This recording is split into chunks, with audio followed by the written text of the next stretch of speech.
আসসালামু আলাইকুম ভিউয়ার্স, আশা করি আপনারা সবাই অনেক ভালো আছেন। আমি আছি মোহাম্মদ বিপুল ইসলাম। আপনারা দেখছেন বিপুল বিডি ব্লগস। তো ভিউয়ার্স, আজকে চলে আসলাম সাফা এবং সারক প্রদেশের কলিং ভিসার যে আপডেট আসছে নতুন ২০২৬ সালের যে নতুন আপডেটগুলো আসছে সেই আপডেটগুলো আপনাদেরকে দিব। এবং আপনারা অনেকে আমাকে কমেন্ট করতেছেন যে ভাইয়া সাফা সারকের কলিং ভিসার বর্তমান অবস্থাটা আসলে কি? সাফা সারকের কলিং ভিসার কি ভিসা প্রসেসিং হচ্ছে নাকি? বা অনেকে আপনারা কমেন্ট করতেছেন যে ভাইয়া সাফা সারক প্রদেশের জন্য আসলে ভিসা করার জন্য পাসপোর্ট এবং টাকা পয়সা সবই কিন্তু জমা দিয়েছি, কিন্তু ভিসা আসতে লেট হচ্ছে বা ভিসা দিচ্ছে না। এটার কারণটাও একটু আপনাদের কাছে বিস্তারিত জানানোর চেষ্টা করব। তো ভিউয়ার্স, চলুন কথা বাড়াচ্ছি না, মূল ভিডিওটা শুরু করা যাক। তো ভিউয়ার্স, ১ম এ আসা যাক আসলে সাফা এবং সারক প্রদেশের কলিং ভিসাটা বর্তমানে খোলা আছে নাকি বন্ধ আছে?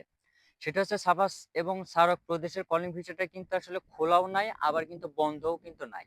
আর আপনারা সবাই অবগত আছেন যে মালয়েশিয়াতে সাফা এবং সারক প্রদেশের কলিং ভিসাটা কিন্তু মালয়েশিয়ার এই প্রদেশের মতো কিন্তু আসলে না। মালয়েশিয়াতে কুয়ালালামপুর বা জোহর বারু, পেনাং এ যেভাবে কলিং ভিসার কর্মী নিয়ে থাকে মালয়েশিয়া, ঠিক উল্টোভাবে কিন্তু মালয়েশিয়ার সাফা এবং সারক প্রদেশে কিন্তু কর্মী কিন্তু তারা নিয়ে থাকে। সাফা এবং সার্ক প্রদেশে কিন্তু কলিং ভিসাটা কিন্তু আসলে নাই, বা কলিং ভিসার মাধ্যমে কিন্তু তারা কর্মী নিয়ে থাকে না। এবং আরো একটি ইন্টারেস্টিং ব্যাপার, মালয়েশিয়ার সাফা এবং সার্ক প্রদেশের কিন্তু তাদের নিজস্ব ইমিগ্রেশন দ্বারা কিন্তু তারা পরিচালিত করে থাকে। এবং মালয়েশিয়ার সাফা এবং সার্ক প্রদেশে কিন্তু আসলে মালয়েশিয়ার নতুন কলিং ভিসা ও কলিং এর মাধ্যমে কিন্তু তারা কর্মী কিন্তু আসলে নেয় না। এর প্রধানত কারণ হচ্ছে মালয়েশিয়ার সাফা এবং সার্ক প্রদেশে কিন্তু তারা নিতান্তই ঘোষণা দিয়েছে, ২০২৬ সালের নতুন ঘোষণা তারা দিয়েছে যে বাংলাদেশ থেকে বা তাদের যেসব সোর্স কান্ট্রি গুলো আছে সেখান থেকে তারা কিন্তু ৩০ থেকে ৩৫,০০০ কর্মী কিন্তু তারা আসলে নিবে। এই কর্মীটার সংখ্যাটা কিন্তু খুবই সীমিত। এবং আপনারা যারা আছেন, যারা এজেন্সিতে যারা পাসপোর্ট বই জমা দিয়েছেন বা টাকা পয়সা জমা দিয়েছেন, কিন্তু আপনার ভিসা এখনো দিচ্ছে না বা ভিসা প্রসেসিং এ আছে। এটার মূল কারণ হচ্ছে মালয়েশিয়াতে সাফা এবং সার্ক প্রদেশের আসলে পরে ভিসাটা প্রসেসিং করতে বা মেইনটেন্যান্স এর জন্য কিন্তু একটু লেট হচ্ছে। লেট হওয়ার কারণে কিন্তু আপনারা অনেকে আছেন যারা ভিসা কিন্তু পাচ্ছেন না। আর সবচাইতে বড় ব্যাপার হচ্ছে বাংলাদেশে কিন্তু অনেকই ভুয়া এজেন্সি আছে যারা আসলে সাফা এবং সার্ক কলিং ভিসার কিন্তু কথা বলে তারা টাকা পয়সা কিন্তু জমা নিচ্ছে। আপনি কখন কলিং ভিসাতে আসতে পারবেন বা কখন আসলে মালয়েশিয়াতে সাফা এবং সার্ক প্রদেশে আসতে পারবেন, খুব স্বল্প সীমিত কিন্তু কর্মী কিন্তু মালয়েশিয়ার সাফা এবং সার্ক প্রদেশে কিন্তু আসতে পারবেন। সেটা হচ্ছে ভিডিআর এর মাধ্যমে।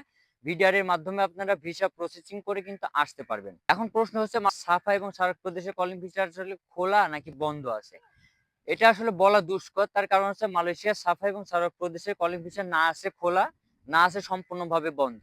কিন্তু ভিসা কিন্তু প্রসেসিং কিন্তু হচ্ছে। ভিসা প্রসেসিং এর মেইনটেন্যান্স এবং ভিসা জটিলতার কারণে কিন্তু একটু লেট হচ্ছে। আপনারা যারা আসলে পাসপোর্ট এবং বই জমা দিয়েছেন বা টাকা পয়সা জমা দিয়েছেন, তারা অতি শীঘ্রই আসলে ভিসা পাবেন, কিন্তু একটু সময় লাগতে পারে। তো এবার আসা যাক, একটা সতর্কমূল্য বার্তা আপনাদেরকে দিয়ে রাখি। সেটা হচ্ছে যে মালয়েশিয়ার সাফা এবং সার্ক প্রদেশে কিন্তু কোনো কলিং ভিসার কিন্তু নাই। বা মালয়েশিয়ার কুয়ালালামপুর বা জোহর বারুর মতো কিন্তু কলিং ভিসার মাধ্যমে কিন্তু সাফা সারকের কর্মী কিন্তু আসে না। এবং সবচাইতে বড় ব্যাপার হচ্ছে মালয়েশিয়ার সাফা এবং সার্ক প্রদেশে কিন্তু বর্তমানে কিন্তু কলিং ভিসা খুবই স্বল্প সীমিত খোলা আছে। এখন আপনাকে বাংলাদেশে অনেক এজেন্সি আছে, তারা আপনাকে প্রলোভন দেখাবে যে মালয়েশিয়ার সাফা এবং সার্ক প্রদেশের কলিং ভিসাটা খোলা আছে, আপনার পাসপোর্ট বই জমা দিয়ে আপনারা কিন্তু পরবর্তীতে কিন্তু ধরা খাবেন। না পাবেন ভিসা, না পাবেন কোনো কিছু, না পাবেন টাকা। সবকিছু কিন্তু আপনি হারাবেন। সেজন্য আমি আপনাদেরকে বলব যে মালয়েশিয়ার সাফা এবং সারকের কলিং ভিসার কথা বলে আপনাদের থেকে যদি কেউ বই এবং পাসপোর্ট বই বা ভিসা যদি দিতে চায়, তো অবশ্যই ভিসাটা ভিডিআর বা সেই অ্যাপ্রুভাল তাদের আছে নাকি সেটা অবশ্যই চেক করে নেবেন, এবং ভিসাটা অবশ্যই ভালোভাবে চেক করে নেবেন। তারপরে টাকা পয়সা এবং পাসপোর্ট বই তাদের কাছে জমা দিবেন। তো বেশ, আজকে এই পর্যন্তই ছিল সাফা এবং সারক কলিং ভিসার আপডেট। যদি পরবর্তী কোনো আপডেট আসে তো অবশ্যই আমি আপনাদেরকে জানানোর চেষ্টা করব। আমার চ্যানেলে যদি নতুন হয়ে থাকেন আর এমনই যদি নিত্য নতুন আপডেট পেতে থাকেন, তো অবশ্যই চ্যানেলটি সাবস্ক্রাইব করবেন এবং পাশে আসা বেল আইকনটি প্রেস করে দিবেন, যাতে পরবর্তী এমনই মালয়েশিয়ান কলিং ভিসা আপডেট সবার আগে পৌঁছে যায় আপনার কাছে। সে পর্যন্ত ভালো থাকবেন, সুস্থ থাকবেন। আসসালামু আলাইকুম।